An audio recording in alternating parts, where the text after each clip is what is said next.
Shalom Bapak Ibu yang terkasih di dalam nama Tuhan Yesus Kristus. Pada saat ini kembali kita merenungkan kebenaran firman Tuhan. Namun sebelumnya mari kita meminta pertolongan dari Tuhan. Saya mengajak saudara-saudari Bapak Ibu semua untuk kita berdoa. Mari kita berdoa. Bapa dalam surga, kami bersyukur dan berterima kasih kepadamu Tuhan atas kebenaran firman-Mu yang bisa kami renungkan sehingga kami bisa mengaplikasikan dalam kehidupan kami. Siapkan hati kami Tuhan untuk merenungkan kebenaran firman-Mu. Di dalam nama Yesus Kristus kami berdoa dan mengucap syukur, haleluya, amin. Saudara-saudara yang terkasih di dalam nama Yesus Kristus, saat ini saya mengajak saudara-saudari untuk membuka Alkitab dari Mazmur pasal 110 ayat 1 sampai 7. Nah, di sini saudara-saudara, saya memberikan tema bagi kita semua, yaitu tongkat kekuatan kita adalah Tuhan. Sekali lagi, tongkat kekuatan kita adalah Tuhan. Nah, saudara-saudara yang terkasih, Mazmur pasal 110 ini berbicara tentang Mesias yang dimuatkan dan dijanjikan oleh Allah bagi manusia. Gambaran Daud diberikan masih bersifat bayang-bayang pada masa yang akan datang. Saat Yesus mengutip bagian ini, figur Mesias tersebut dikenakan kepada dirinya yang adalah anak manusia. Kalau kita lihat dari perjanjian baru, bahwasanya berkali-kali disebutkan bahwa anak manusia sebagai orang yang duduk di sebelah kanan Allah yang berkuasa. Saudara-saudara yang terkasih di dalam nama Yesus Kristus, sesuai dengan pembahasan kita, tema kita pada saat ini bahwasanya tongkat kekuatan kita adalah Tuhan. Saya membagikan beberapa poin bagi kita semua saat ini. Poin yang pertama yang saya bagikan adalah musuh kita akan dikalahkannya. Siapa yang mengalahkan musuh kita? Yaitu Tuhan Yesus Kristus. Dalam poin yang pertama ini kita banyak belajar bahwa Tuhan Yesus bersama-sama dengan kita, sehingga setiap musuh kita menjadi depan kaki kita. Saudara-saudariku yang terkasih, hal ini sangat berarti bagi kita kalau kita bawa dalam kehidupan kita saat ini atau kehidupan kita sehari-hari saat ini, bahwa musuh kita yaitu kedagingan kita. Itu musuh kita, kedagingan kita. Kita harus melawan dengan kekuatan iman kita kepada Tuhan. Bagaimana kita melawan kedagingan tubuh kita? Kita harus memiliki iman yang kuat kepada Tuhan. Sesuai dengan tema kita bahwa tongkat kekuatan kita adalah Tuhan yang mengalahkannya, semuanya itu adalah Tuhan. Musuh kita akan dikalahkan oleh Tuhan.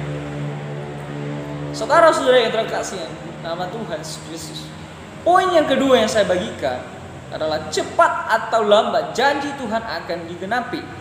Kalau kita lihat di ayat 2 bahwa ketika Allah bersumpah, maka sumpah itu jangan dipahami sekedar pemenuhan janji yang mengikat, tetapi di balik semuanya itu juga dilihat dari sebagai materai yang mengesahkan sumpah tersebut, bahwa di mana Yesus telah masuk sebagai perintis bagi kita menjadi iman besar sampai selama-lamanya dalam kehidupan kita.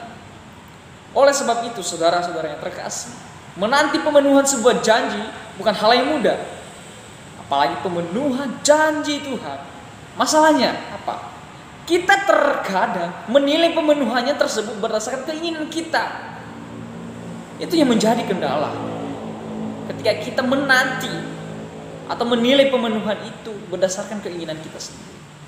Saudara-saudara yang terkasih, ingat bahwa setiap janji Tuhan pasti digenapi dalam setiap kehidupan saya dan kehidupan saudara.